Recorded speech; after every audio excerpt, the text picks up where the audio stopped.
Monsieur Martel, est-ce que je dis vrai si je dis que Hydro-Québec a signé en 2017 une entente de coopération avec Israel Electric Corporation?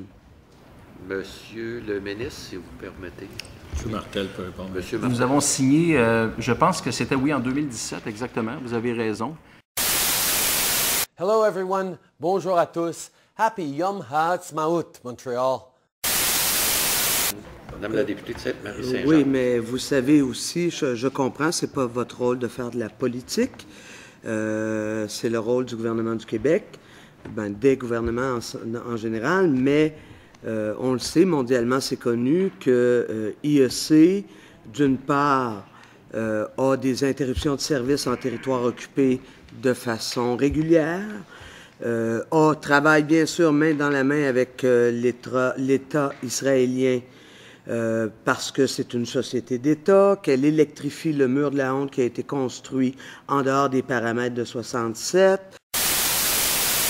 Bienvenue à la plus grande célébration canadienne d'Israël et merci beaucoup à tous les organisateurs qui ont rendu cet événement possible.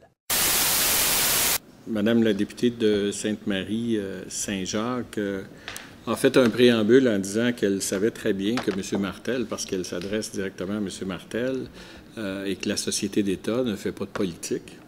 Je pense que M. Martel l'a confirmé également dans ses réponses et je comprends que la ligne de question de Madame la députée est dans l'ordre du boycott, de désinvestissement et de sanctions contre l'apartheid israélien, selon ce que rapporte un communiqué de presse qui a été émis le 18 avril 2010.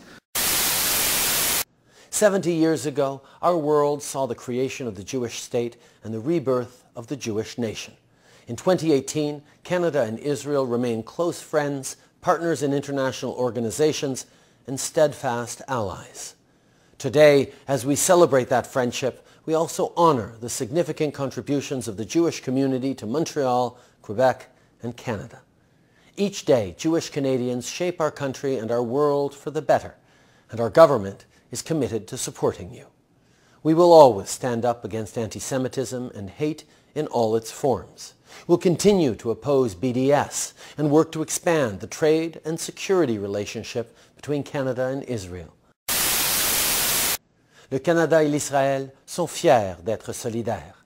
Donc à tous ceux qui sont présents aujourd'hui, merci d'être ici pour célébrer les 70 ans de l'État d'Israël.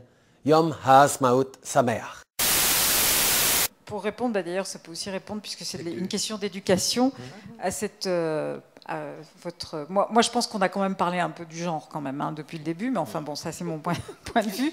Mais pour dire, puisque ça n'est pas une question de sexe, il y a dans des pays des expériences qui ont été poussées très loin, en Suède et au Canada, encore. Le Canada, en ce moment, est très en pointe sur plein de sujets. Et donc, des parents qui refusent d'assigner un sexe sur les papiers d'identité de leurs enfants. Ayons l'audace de bâtir ensemble un monde plus progressiste, plus diversifié, plus vert, plus inclusif, plus ouvert, plus démocratique, un monde plus libre, plus égal et plus fraternel, un monde à notre image.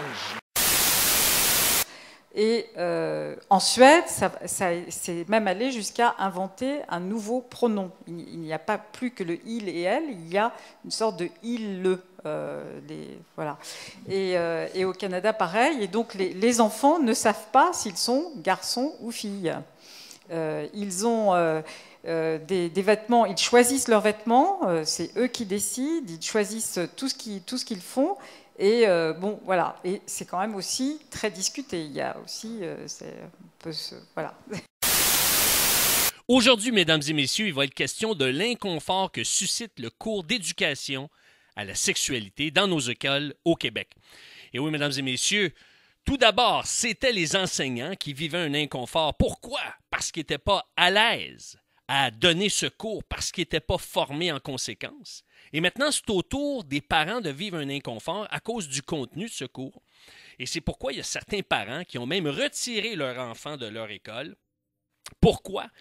Eh bien, en signe de manifestation, de protestation contre ce cours qui est imposé aux parents, imposé aux élèves. Eh bien, les parents n'ont aucun mot à dire là-dessus. L'État, d'une manière unilatérale, impose secours. Maintenant, pourquoi ça produit un inconfort? À cause du contenu, évidemment. On va parler de sexualité à des enfants et parfois d'une manière non appropriée. On va parler d'homosexualité, on va parler de transgenre à un âge qui n'est pas nécessairement pertinent. Les enfants sont d'abord sous la responsabilité des parents et l'école devrait être le prolongement de la famille et non le remplacement de la famille. La question n'est pas facile parce qu'ici, on est devant deux valeurs féministes qui s'opposent. D'un côté, l'autonomie, la liberté d'expression, je décide pour moi-même, mon corps m'appartient. Et de l'autre côté, une autre valeur féministe qui dit le corps des femmes a été et est exploité. Le corps des femmes est un objet sexuel qui est objet de violence. Donc, deux valeurs féministes qui s'opposent. Et on a ces jeunes femmes qui prennent parole et pour qui leur corps est une source d'empowerment, une source de liberté, une source de joie, une source de plaisir. On les comprend. Mais en même temps, quand on a un portrait plus large de la société, on voit bien l'hypersexualisation de la société qui se manifeste sur le corps des femmes. On voit bien les dictats de la mode. Oui, je suis féministe et je suis très fier d'être féministe. Pour être féministe, pour moi, il faut juste reconnaître que les femmes et les hommes devraient être égaux et que d'eux, il y a encore beaucoup de travail à faire.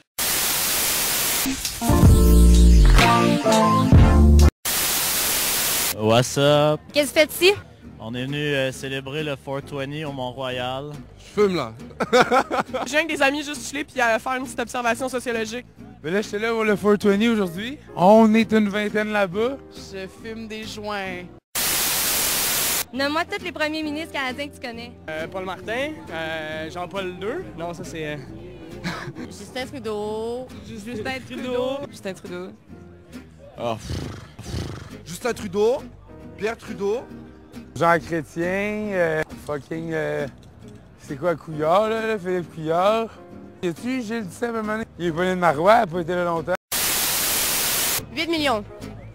Sûrement une couple de milliards. Là. La dette? C'est une couple de milliers de millions ou je sais pas quoi. Quelqu'un s'en occupe pour moi de ça, heureusement.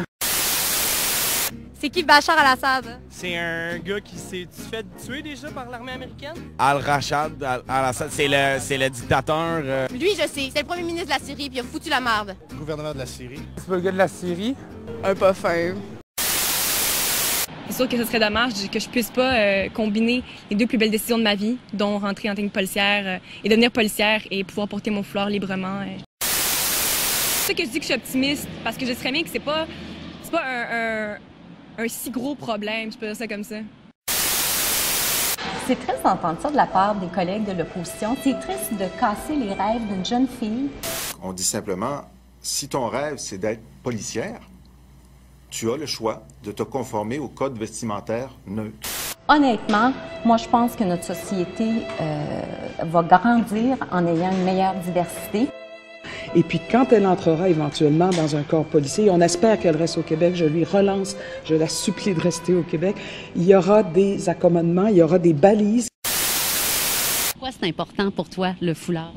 Bien, le foulard, pour moi, c'est sûr que ça se rattache à mes principes, à mes valeurs, qui sont plus spirituelles, plus personnelles. Mais j'aime bien aussi le fait de pouvoir me dissocier des standards, justement, que la société nous impose indirectement, des idéals. Quelle belle image, ce matin.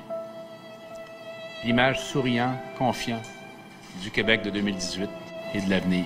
Je vais mettre au défi M. Legault et M. Lisée de rencontrer cette jeune femme et lui dire les yeux dans les yeux qu'ils ne veulent pas qu'elle soit policière au Québec. Moi, je suis sûre qu'au niveau de la société en général, c'est pas... tu sais, les gens sont indifférents, je pense. Yes, and we believe in this. Yes. Do you have any questions for me? No, we just want to remain. That's it. No. Please. For the fact that we believe in Canada. that Canada can solve our problem. That's why we are here. We are saving And we don't have any Canada. other choice to go We don't back. have any other place to go back. Our mind is made up. We want to come into Canada. But this is a mock standoff, really.